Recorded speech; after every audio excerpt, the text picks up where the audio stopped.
playing a game with us. Ah, more of the Cold War. As mentioned, in the 80s, especially the early 80s, most of the country was convinced that nuclear war was imminent. However, a new wrinkle was added with the rise of personal computers in the early days of online access. People were getting increasingly nervous about how computers seemed to be removing the human element from all sorts of aspects of life. And nowhere was this more terrifying than the idea that a computer could take control of military hardware. Add in a few other rising trends like video games and early computer hacking, and you have all the elements needed for an interesting technological thriller. Directed by John Badham and released in June of 1983, WarGames is a thriller involving everything from video game whiz kids to reclusive scientists to almost sentient computers. The original concept for the movie revolved around a dying scientist and the only person that understood him, a smart-ass kid too smart for his own good. While doing research, the writers made several discoveries about computer science and the emerging tech culture. As a result, the story eventually mutated into what became WarGames. The film opens... I'm sorry, it appears there's some interference with the transmission. A lot of snow here. Ah, there we are. Our two airmen, hello Michael Madsen before you were anybody.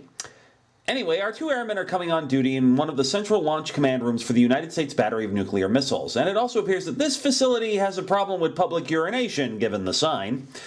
As the two finally settle in on duty, they get the order to launch. They confirm the order, but right as they're about to launch, the head officer gets cold feet. 5. Sir, we have a launch 4, order. 3. Put your hand on the keys, 2, sir. 1. Launch. Sir, we are at launch. Turn your key. Sorry, I'm so sorry. Turn your key, sir. Later, at NORAD, assorted technicians, officials, and military personnel are analyzing the results of what we just saw, which was a drill. As it turns out, 22% of the teams who were run through the drill refused or were otherwise unable to go through with the launch. And while NORAD Commander General Behringer, played by Barry Corbin, believes the problem can be fixed by adjusting the psychological screening procedures for missile commanders, his head computer expert, John McKittrick, played, of course, by Dabney Coleman, has another idea. I think we ought to take the men out of the loop.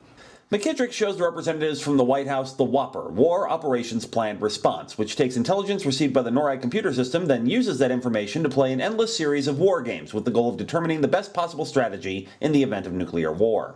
McKittrick's case is that since the Whopper has already come up with almost every possible permutation of what could happen in a nuclear exchange, there's no need for actual human beings to be in the silos to launch, especially when it's possible a nuclear missile could reach the US within 6 minutes if launched from a submarine. General Behringer, of course, has doubts, which McKittrick is ready for. General, nobody is talking about entrusting the safety of the nation to a machine, for God's sake. We'll keep control, but we'll keep it here at the top, where it belongs. All right, gentlemen. I think I'm going to recommend McKittrick's idea to the president. Meanwhile, in Seattle, we're introduced to high school student David Lightman, played by Matthew Broderick. David is bright and intelligent, and as we see, a video game whiz. However, he doesn't exactly apply himself in schoolwork, and this usually leads him into some sort of trouble. All right, Lightman. Maybe you could tell us who first suggested the idea of reproduction without sex. Your wife? Get out, Lightman. David is sent to the principal's office, which is to his advantage as he knows where the school keeps the password to its computer system. It also turns out that the antics in his class have attracted the attention of Jennifer Mack, played by Ali Sheedy. Since both of them failed their biology test, it looks like summer school for the both of them, until David decides to show Jennifer how he plans on getting around that little problem. What are you doing? I'm changing your biology grade. No, I don't want you to do that. You're going to get me in trouble. No, nobody can find out. There, you just got a C. Now you don't have to go to summer school. Change it back. Why? They can't possibly just... I said change it back. Okay. Oh, just a little historical note. The filmmakers deliberately used computer equipment for David's setup that was already outdated by 1983, so as ancient as you think this stuff is, it's actually more ancient than that. After Jennifer leaves, David changes her grade to an A. Meanwhile, the plan to remove humanity from the launch procedure is approved and set in motion. Later that night, while looking at a magazine during dinner, David finds an ad for the Protovision computer game company promising mind-blowing new games that Christmas. David, of course, doesn't plan on waiting that long. After getting the number for Protovision and the other telephone prefixes for the Sunnyvale, California area, David sets up his system to call every number with those prefixes.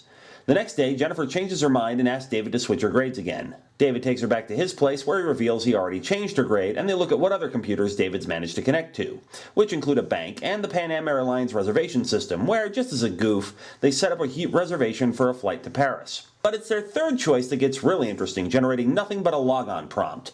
After trying a couple of things, David manages to get a response to the query Help Games, which makes him believe he's found Protovision. But when he asks for a list of the available games, something seems amiss. List games.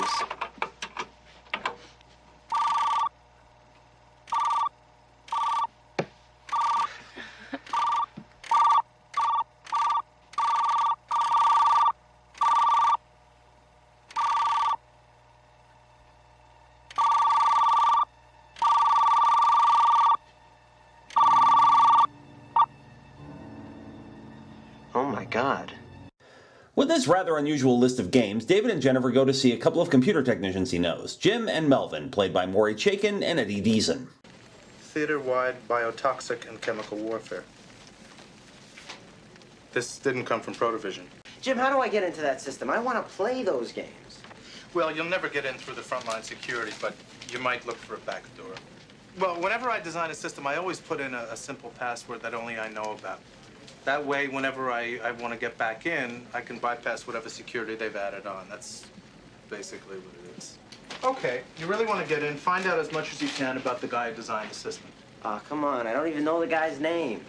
Melvin points out the unusual spelling of Falcon in the game Falcon's Maze, which prompts David to spend the next few days doing research on computer expert Stephen Falcon and trying every possible password he can think of to enter the mystery system. This is difficult because according to official records, Dr. Falcon died in 1973 after doing a considerable amount of classified work. Jennifer shows up a week later and David shares the results of his research. No. What he did was great. He designed his computer so that it could learn from its own mistakes. So they'd be better the next time they played. The system actually learned how to learn. As it turns out, Dr. Falcon's health began to decline after his wife and kid were killed in a car accident. After hearing this again as Jennifer reads the obituary and seeing footage of Falcon and his son, David gets an idea.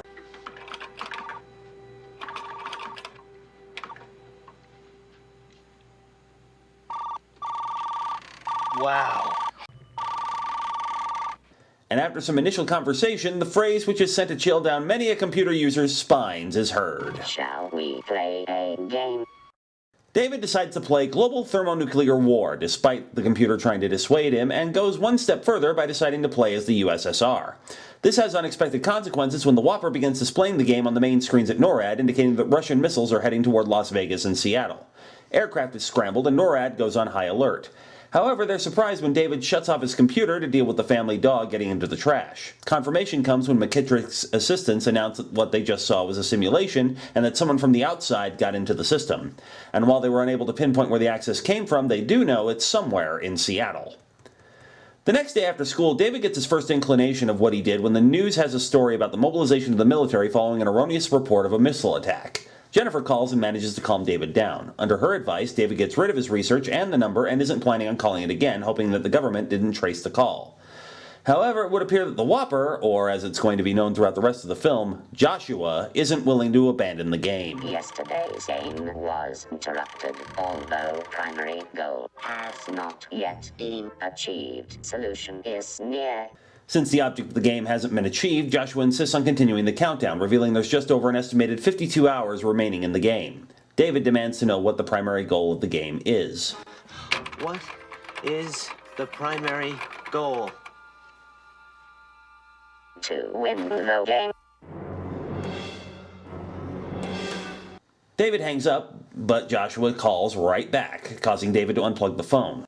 Unfortunately, this brief exchange soon proves to be enough to find him as he's picked up by a team of FBI agents the next day, and for some reason, rather than being held at a regional office in Seattle, he's taken directly to NORAD, where it just so happens that a tour is currently happening. Why are we at DEFCON 4? The Soviets saw our bombers scramble, and so they went on alert. We told them it was just an exercise, but we're waiting for them to relax their posture before we do. As it turns out, David managed to break into the system through an open phone line at a government space facility in Sunnyvale, which connected to Joshua through an error by the phone company.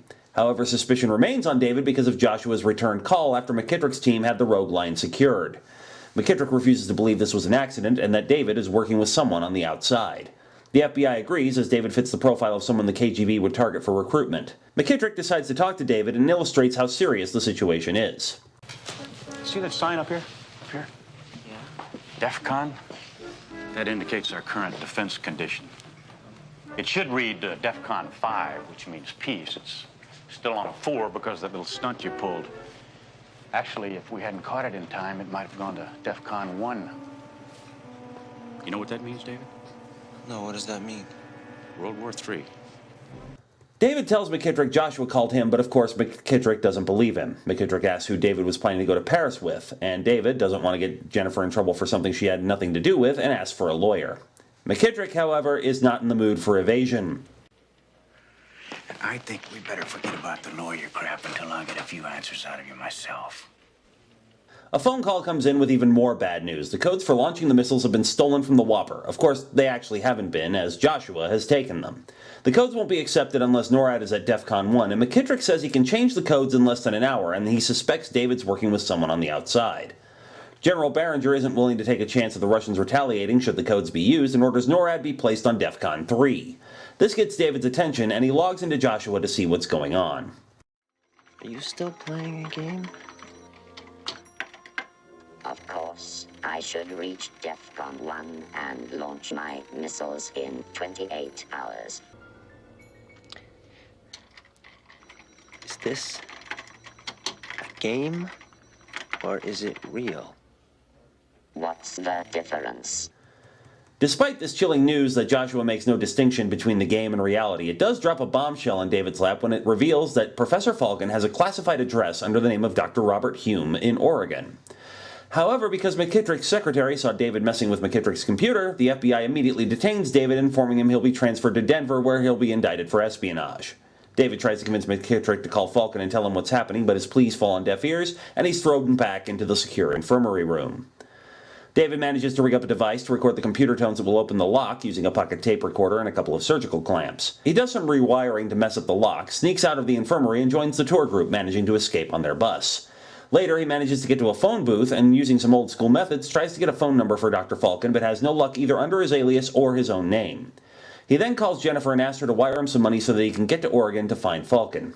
Jennifer reports that David's parents are freaking out and that the FBI is around asking everybody questions about him. David begs her to buy him a plane ticket to Oregon and that he'll be picking it up at the Grand Junction Airport. Remember, this was pre-9/11, and this kind of thing could be done, and often was. Back at NORAD, Joshua displays David's strategy of having subs head out to U.S. waters. The Russians naturally deny everything, but General Barringer isn't buying it. David arrives in Oregon, where he gets an unexpected surprise. Surprise! The two barely manage to make the ferry to Goose Island. Jennifer is skeptical that Falcon is on Goose Island, and David gets upset because no one will believe him about Joshua. That computer is trying to win the game that we asked it to play. For real! You don't even believe me. The two arrive at Falcon's home and have their first encounter with him. Professor Falcon, played by John Wood, who has also been providing the voice of Joshua, is not exactly welcoming. Are you Stephen Falcon? Now, listen carefully. Path. Follow path. Gate. Open gate, through gate, close gate. Last ferry 6:30, so run, run, run. Wait! I came because of Joshua. This gets Falcon's attention. Back at NORAD, warning is given of two Soviet jets entering Alaskan airspace. Jets are scrambled and we go to DEFCON 2, but obviously they get no visual confirmation that the jets are there. Things get even more confusing when the jets on screen just vanish, indicating that Joshua may be panicking NORAD specifically to drop the defense condition so it can use the codes to launch the missiles. Meanwhile, in Oregon, David and Jennifer find that Professor Falcon has no interest in stopping Joshua. I never could get Joshua to learn the most important lesson. What's that? Futility? What kind of a lesson is that? Did you ever play tic-tac-toe? Yeah, of course. But you don't anymore. No. Why? Because it's a boring game. It's always a tie. Exactly. There's no way to win. The game itself is pointless. But back at the war room, they believe you can win a nuclear war. But there can be acceptable losses. You don't care about death because you're already dead. I know a lot about you. I know you weren't always like this. What was the last thing you cared about? Falcon's fatalistic attitude horrifies David and Jennifer, and nothing they say seems to be able to reach him. They miss the last ferry, and Falcon invites them to stay the night. Disgusted, the two leave the house looking for a boat, but are unable to find one. Jennifer suggests they swim back to the mainland, but David reveals he doesn't know how to swim. Everything also seems to have caught up with him. I wish I didn't know about any of this. I wish I was like everybody else in the world. And tomorrow it would just be over.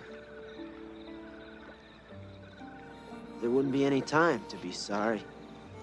As they try to make peace with the forthcoming end of the world, a helicopter begins tracking them. The two run for it, convinced Falcon has turned them in. However, it turns out that this is not the case. It's all right. Get in.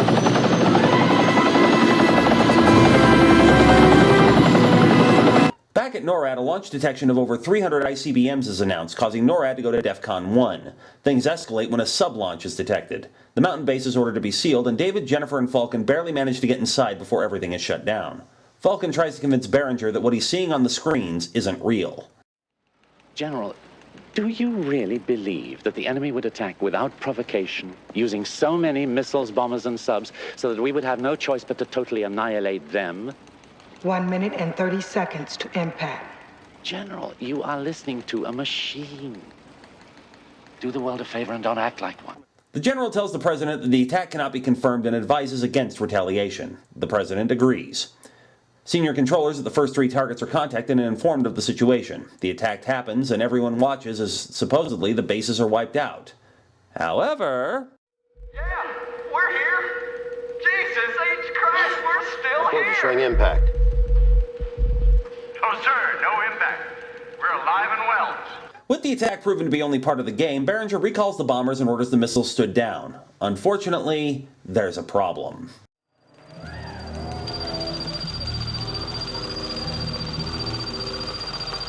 Joshua, what are you doing?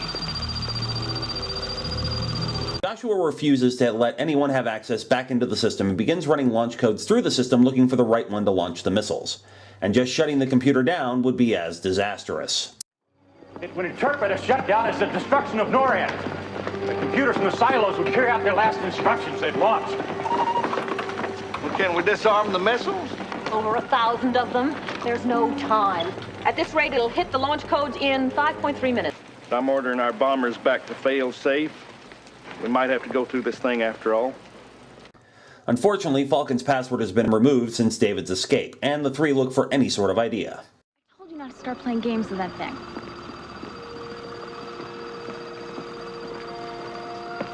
It's games. Games! Wants to play a game, then play it. Have it list games. No matter what game they choose, they still can't get into the system until David gets a flash of inspiration.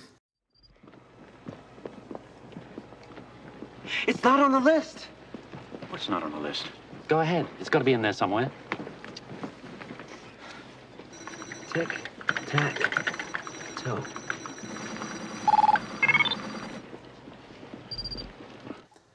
David decides to use the game to teach Joshua that some games just can't be won.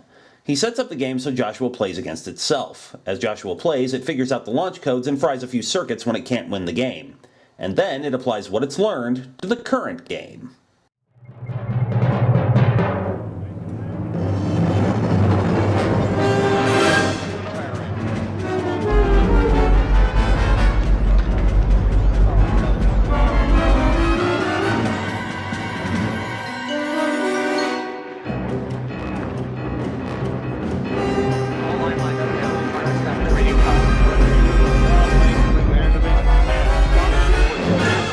Joshua runs countless simulations, finding no winner in any of them, until ultimately...